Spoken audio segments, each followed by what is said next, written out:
Hi, everybody. Welcome, welcome, welcome.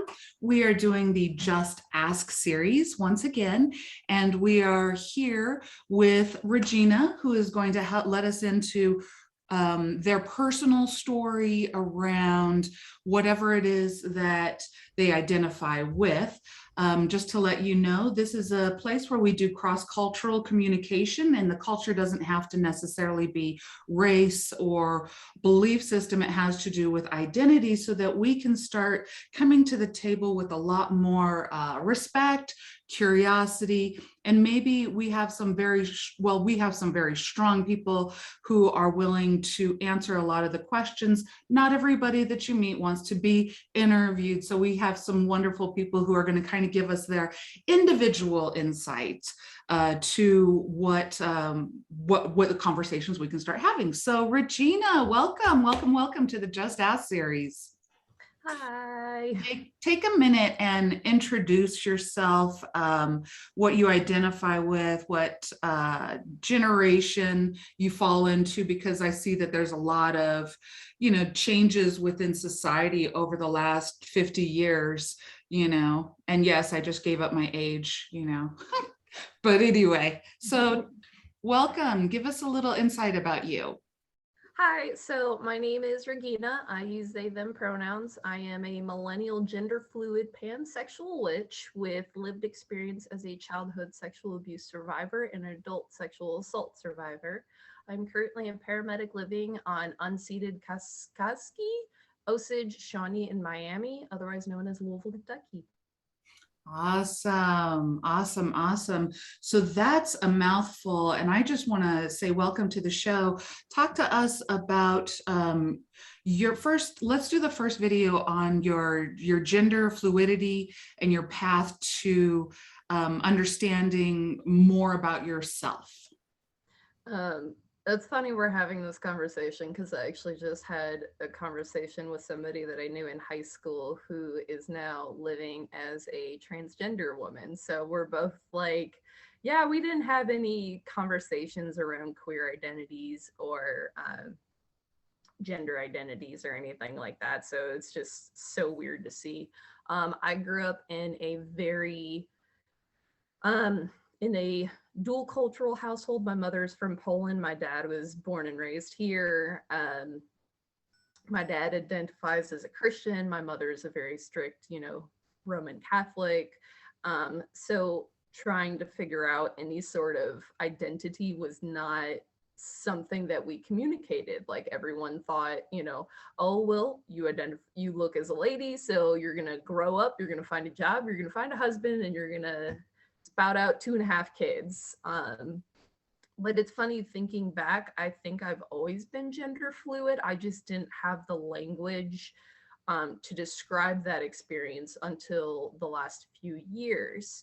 I always wanted to do sports that were different than womanliness. Like I did martial arts, I did lacrosse, I did horseback riding, volleyball, softball,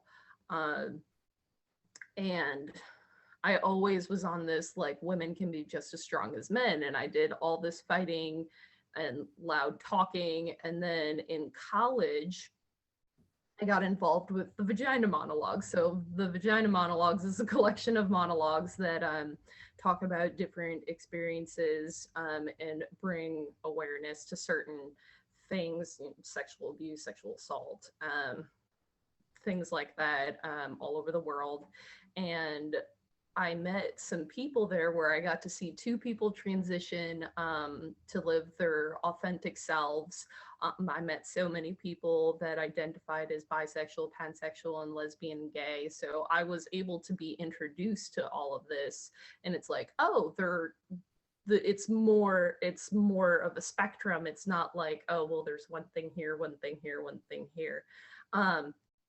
It started out with me realizing that I was a pansexual, realizing that I have attraction to every type of person. And as that developed along, I started to realize that I just really like when people refer to me as a person. Like, I'm just Regina. I'm just a person. Like, I don't try. It's only been recently that I've switched to just they, them pronouns. It's been kind of slowly stepping because I'd like to have a conversation with my dad, because out of two of my parents, I think he would be the most accepting, or at least try to make an effort, because I know my mom will not. It's just it's a fight that I know I will lose. So I just pick the battles that I can. So that's about where I'm at I, nowadays. I absolutely love that. I love the point that you have always felt this way. It's just that there wasn't the language or the awareness around it. And then finding the language and the awareness helped you to, more authentic self-identification. I also love the way that you're approaching your pronouns as, they, them, as don't put me in a box. This is what I'm hearing. Don't put me in a box. See me as a person first. Absolutely. And I think that that's Together. brilliant. I think that that is a brilliant statement that even maybe some more people who identify with they, them, maybe that kind of gives them a little bit more insight around see me as a person first. Don't put me in a box. I love that because I've spoken with other people who identify with the they, them, and they're just, they have a little bit of the same take, but it's more or less, I think that you like hit the nail on the head with what you said with it. I think you hit the nail on the head. So we're going to go ahead and wrap up this quick little series. And I would like to come back and talk with you about anything else that you want to talk about. I'm really interested as you brought up the sexual abuse and things like that. And I also would like to do another little clip about the witch you. So thank you, everybody. We will be back.